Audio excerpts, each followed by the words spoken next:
بسم اللہ الرحمن الرحیم۔ السلام علیکم، میں ہوں محمد تحسین عباسی اور آپ دیکھ رہے ہیں میرا YouTube channel Pakistan time news. ناظرین، آج سب سے پہلے اپنے ولاگ میں ذکر کروں گا اداروں کا جو ادارے نگران حکومت میں کرپشن کے خلاف متحرک نظر آ رہے ہیں، اور ان اداروں نے وہ کردار ادا کرنا شروع کر دیا ہے جس کے متعلق ہمارے جو نگران حکومتوں کے متعلق جس قسم کی توقعات کی جا رہی تھی۔ مثلا کرپشن کے خلاف سب سے پہلے ایف آئی اے نے قدم اٹھایا ہے، اور ایف آئی اے کی جانب سے آج سکھر کی 3 اہم فلور ملیں جن کے متعلق یہ کہا جاتا ہے کہ ان میں سکھر کی سیاسی شخصیات جو ہیں وہ حصے دار ہیں، ان کے خلاف تحقیقات شروع ہو چکی ہے۔ سکھر، روڑی اور پنو عقل کی یہ تینوں فلور ملیں جن کے خلاف آج ایف آئی اے نے ان کا ریکارڈ زبردستی لے گئی ہے ساتھ، اور فوڈ ڈپارٹمنٹ سے بھی انہوں نے ان کا ریکارڈ طلب کیا ہے، تو اس کے خلاف جو تحقیقات شروع کی گئی ہے وہ تینوں فلور ملوں میں سکھر کی تینوں اہم شخصیات حصے دار بتائی جاتی ہیں۔ اس سے قبل 2 روز قبل اتوار کے روز سرفراز جمالی کو بھی، جو سندھ بلڈنگ کنٹرول اتھارٹی کے اہم ملازم تھے، اسے بھی گرفتار کیا گیا ہے۔ اسے بھی کہا جاتا ہے کہ ایف آئی اے کی وہ اس وقت تحویل میں ہے۔ اور پھر آپ ذکر کریں گے گندم کا، تو گندم کا جو اسکینڈل ہے ہمارے صوبے میں وہ خاصا پرانا ہے، اور پیپلز پارٹی کی جو گزشتہ حکومت تھی اس دوران متعدد بار اپوزیشن کی جانب سے یہ سوالات ریز کیے جاتے رہے اسمبلی میں کہ وہ جو 8 ارب روپے کی شارٹیج ہے گندم کی، وہ کس کے دور میں ہوئی تھی، اس کے خلاف تحقیقات کیوں نہیں کی جاتی، اور اس شارٹیج کو پورا کیوں نہیں کیا جاتا۔ تو اس کے جواب میں اس وقت کے صوبائی وزیر تھے، انہوں نے کہا کہ جناب یہ جو گندم تھی 8 ارب روپے کی گندم چوہے کھا گئے، اور اس کا کوئی ثبوت نہیں ہے۔ جو گندم تھی وہ اس کے متعلق جن جن فلور ملوں میں رکھی گئی تھی ان کے مالکان نے کہا تھا کہ یہ گندم اٹھا لی جائے، چونکہ چوہے جو ہے وہ گندم کو کھا رہے ہیں، جس کی وجہ سے سندھ حکومت کے پاس گودام نہیں تھے اور اس گندم کو محفوظ نہیں کر سکے۔ تو 8 ارب روپے کی جب یہ گندم چوہوں کے متعلق خبریں اخبارات پہ بھی شائع ہوئی ہیں، سوشل میڈیا پر بھی چلا ہے کہ سندھ کی 8 ارب روپے کی گندم چوہے کھا گئے۔ اس کے بعد یہ چیپٹر بالکل کلوز کر دیا گیا تھا، لیکن گزشتہ 1 سال کے دوران پھر اسی گندم کو جو ہے بتایا جاتا ہے کہ سندھ کی گندم کو افغانستان اسمگلنگ بھی کیے جانے کی خبریں وائرل ہوتی رہی ہیں، اور پھر اس سلسلے میں تحقیقات بھی تقریباً جو گندم جا رہی تھی اس کی فوٹیج بھی سوشل میڈیا پر وائرل ہوئی ہے، اور یہ بھی بتایا گیا ہے کہ گندم کس راستے، کتنی گندم کون سے شہر میں گئی ہے اور اس میں کون کون ملوث ہیں، لیکن اس وقت کسی بھی قسم کی کوئی تحقیقات نہیں کی جا سکی تھی۔ اب ایف آئی اے نے اس گندم کی بھی تحقیقات شروع کر دی ہے جو 8 ارب روپے کی تاحال شارٹیج ہے سندھ کے مبینہ طور پر سندھ کے گوداموں میں، اور پھر اس گندم کی بھی تحقیقات کی جا رہی ہے جو جس کی بتایا جاتا ہے کہ اس وقت صوبائی وزیر نے بتایا تھا کہ 8 ارب روپے کی گندم چوہے کھا گئے، تو اس میں بھی کافی لوگوں کی گرفتاریوں کا امکان ہے۔ اور یہ بھی کہا جا رہا ہے کہ ان دنوں میں نیب نے ایک مقدمہ درج کیا تھا ایک صوبائی وزیر کے خلاف، اس کی بھی گرفتاری عمل میں نہیں آئی تھی، لہٰذا ممکن ہے کہ اس صوبائی وزیر کو بھی گرفتار کیا جا سکتا ہے۔ ناظرین، ایک وفاقی ادارے کی جانب سے جو میں اطلاعات موصول ہوئی ہیں، پیپلز پارٹی کی سابقہ حکومت سندھ کے 7 صوبائی وزراء کے خلاف تحقیقات تقریباً مکمل کی جا چکی ہے، اور ان 7 وزراؤں کے متعلق یہ بھی بتایا جاتا ہے کہ ان کا نام ایگزسٹ کنٹرول لسٹ میں مبینہ طور پر شامل کر لیا گیا ہے، اور ان 7 صوبائی وزراء میں سے 5 صوبائی وزراء کے نام ہمارے پاس اس وقت موجود ہیں۔ سب سے پہلے بتایا جاتا ہے کہ اسماعیل راہو جو ایگریکلچر منسٹر تھے، ان کا نام اس لسٹ میں شامل ہے۔ پھر سید ناصر حسین شاہ جو ٹاؤن پلاننگ کے منسٹر تھے، بلدیات اور ٹاؤن پلاننگ کے منسٹر تھے۔ پھر تیسرے ہیں سید سردار علی شاہ جو ایجوکیشن کے منسٹر تھے اور کلچر کے بھی منسٹر ہیں۔ پھر چوتھا نام ہے سعید غنی صاحب کا، اس میں چوتھا نام شامل ہے، اور پھر شرجیل انعام میمن سمیت 7 لوگ ایسے صوبائی وزیر ہیں جن کے خلاف تحقیقات مکمل ہو چکی ہے، اور کہا جا رہا ہے کہ مبینہ طور پر انہیں نیکسٹ ویک میں گرفتار بھی کیا جا سکتا ہے۔ اس کے علاوہ متعدد جو ہے وہ بیوروکریٹس کے خلاف بھی تحقیقات جاری ہے، جیسے کہ میں نے بتایا تھا کہ جو ڈائریکٹر جنرل کے ڈی ہیں محمد علی شاہ صاحب کے متعلق بھی ہمیں اطلاعات ہیں کہ انہیں بھی 2-3 جگہوں پر چھاپے مارے گئے ان کی گرفتاری کے لیے، لیکن وہ اداروں کو دستیاب نہیں ہو سکے، اور اب مزید یہ کہا جاتا ہے کہ انہیں ان کے خلاف بھی تحقیقات مکمل کر لی گئی ہے۔ تو اس طرح سے جو احتساب کا عمل ہے نگران حکومت کی جانب سے وہ شروع کیا جا چکا ہے، اور میں نے بتایا کہ جیسے کہ ایک سندھ بلڈنگ کنٹرول اتھارٹی کے افسر کو گرفتار کیا گیا سکھر سے، پھر مختلف فلور ملوں کی بھی تحقیقاتیں کی جا رہی ہیں، اور اسی طرح سے کراچی میں بھی سندھ بلڈنگ کنٹرول اتھارٹی کے بعض افسران کے خلاف گہرا تنگ کیا جا رہا ہے۔ ناظرین، کرپشن کے حوالے سے تو ہمارے ملک میں اور خاص طور پر صوبہ سندھ میں تو نئے ریکارڈ قائم ہوئے ہیں، اور اس میں رفتہ رفتہ ہم نگران حکومت کو ان تمام تفصیلات سے آگاہ کرتے رہیں گے جو ہم تک اطلاع پہنچیں گی، لیکن جو اس وقت ہم بتا سکتے ہیں اس میں میں سب سے پہلے اپیل کروں گا ہمارے صوبائی چیف منسٹر ہیں جناب مقبول باقر صاحب، کہ کووڈ کے دنوں میں جو 8 ارب روپے کی کرپشن تھی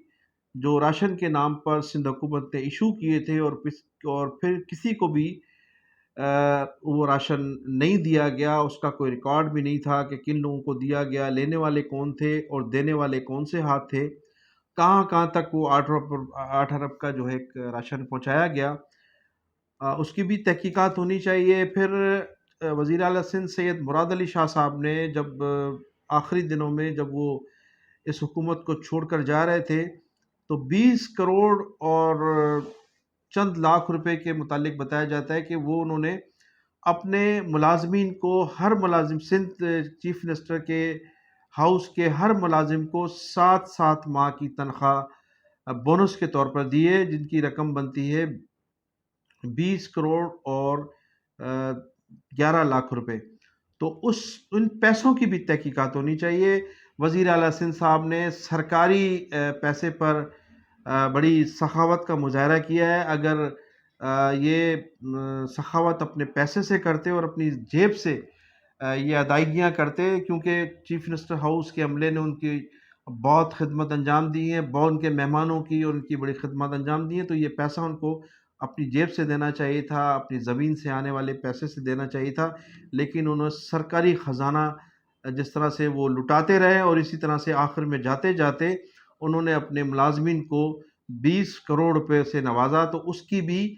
تحقیقات ہونی چاہیے۔ ناظرین، آج کے اس پروگرام میں میں بانی متحدہ الطاف حسین صاحب کے حوالے سے بھی ذکر کروں گا کہ بانی متحدہ الطاف حسین صاحب نے جو فارمولہ پیش کیا ہے ملک میں امن و امان کی صورتحال برقرار رکھنے کے لیے، اور تمام ان ناراض لوگوں کو ساتھ میں لانے کے لیے جن کے متعلق ہمارے ادارے یا ہمارے میڈیا یا ہمارے لوگ یہ سمجھتے ہیں کہ وہ غدار ہیں اور وہ ملک کے خلاف سازشوں میں ملوث رہے ہیں یا وہ ملک کے خلاف سازشیں کر رہے ہیں۔ الطاف حسین صاحب کا کہنا تھا کہ تمام ان لوگوں کو جن کی ناراضگیاں ہیں یا جو لوگ جن کے تحفظات ہیں پاکستان کے حوالے سے یا اداروں کے حوالے سے، ان تمام لوگوں کو بلا کر ان سے مذاکرات کیے جائیں۔ انہوں نے بلوچستان کے حوالے سے جو اپنی تفصیلات بتائی کہ کس طرح سے بزور طاقت بلوچستان کو پاکستان میں شامل کیا گیا تھا، اور اس کے بعد سے مسلسل بلوچستان کے جو لوگ ہیں ان کی ناراضگیاں ہمارے ساتھ چلی آ رہی ہیں۔ ان ناراضگیوں کا خاتمہ کر کے ان سے ناراضگیوں کا خاتمہ اسی وقت کیا جا سکتا ہے جب ان کے مسائل حل کیے جائیں اور ان سے مذاکرات کیے جائیں۔ الطاف حسین صاحب کا کہنا تھا کہ ان تمام لوگوں کو جن لوگوں کو آپ سمجھتے ہیں کہ وہ ملک دشمنی میں ملوث ہیں یا جن کی جو عملی کردار ہے وہ پاکستان کے خلاف ہے، ان کو بلایا جائے، ان کی شکایتیں پوچھی جائیں اور ان کے مسائل حل کیے جائیں، تو کوئی بعید نہیں کہ جتنے بھی لوگ ہیں وہ نہ صرف پاکستان کی مخالفت چھوڑ کر یا پاکستان مخالف قوتوں کے اعلی کار بننے کے بجائے پاکستان کی نہ صرف وہ لوگ حمایت کر سکتے ہیں بلکہ پاکستان کے بازو بن کر پاکستان کی تعمیر و ترقی میں اپنا کردار ادا کر سکتے ہیں۔ ناظرین، آج ہی کے ولاگ میں یہ بھی آپ کو بتانا ضروری چاہوں گا کہ نگران صوبائی کابینہ میں، سندھ کی نگران صوبائی کابینہ میں ایک ایسے صوبائی وزیر بھی ہیں جنہوں نے تمام سرکاری امارات لینے سے انکار کر دیا ہے، خاص طور پر سرکاری گاڑی،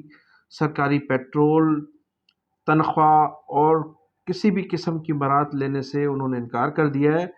اور ان کا نام ہے مبین جمانی، جو صوبائی وزیر بلدیات ہیں اور جن کے متعلق بہت کچھ کہا جا رہا ہے، لیکن وہ ایک صنعت کار بھی ہیں اور بہت بڑے بلڈر بھی ہیں، اور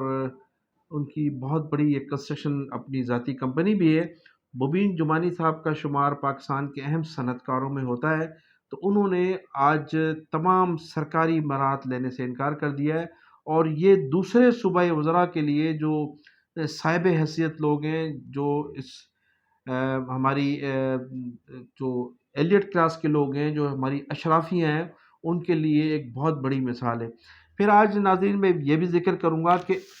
ہماری جو سیاستدان ہیں اور جو اشرافیہ ہے وہ کیوں بار بار ذکر کرتی ہے کہ ملک میں انتخابات ہونے چاہیے، اور انتخابات کے بعد جو منتخب پارلیمنٹ ہے اس کو اقتدار ضرور دیا جائے۔ تو اس میں جو ایک خاص بات، بہت سی چیزیں برات ہیں، بہت سی باتیں ہیں، لیکن وہاں جو پارلیمنٹ ہاؤس میں جو ان کو سب سے بڑی برات ہے، اس کے متعلق آج تھوڑی سی تفصیلات میں منظر عام پر آئی ہیں۔ اس میں آپ کو بتاتا چلوں کہ جو کینٹین ہے قومی اسمبلی کا، وہاں جو ان کے لیے جو کھانے کا بندوبست کیا جاتا ہے سرکاری سطح پر، تو وہاں سرکاری سطح پر نہیں بلکہ وہ ایک کینٹین ہے، اس کینٹین میں باقاعدہ ہمارے جو پارلیمنٹ کے ممبران ہیں وہ ادائیگیاں بھی کرتے ہیں، اور وہ ادائیگیاں کتنی کرتے ہیں، ان کو جو کھانا ہے وہ کن نرخوں پر فروخت کیا جاتا ہے، تو اس کی ذرا تفصیلات میں آپ کو بتاؤں گا کہ جو کینٹین ہے قومی اسمبلی کا کیفیٹیریا، اس میں روٹی 1 روپے کی ہے، اور بریانی کی قیمت وہاں 8 روپے ہے، چائے کی قیمت بھی 1 روپے بتائی جاتی ہے،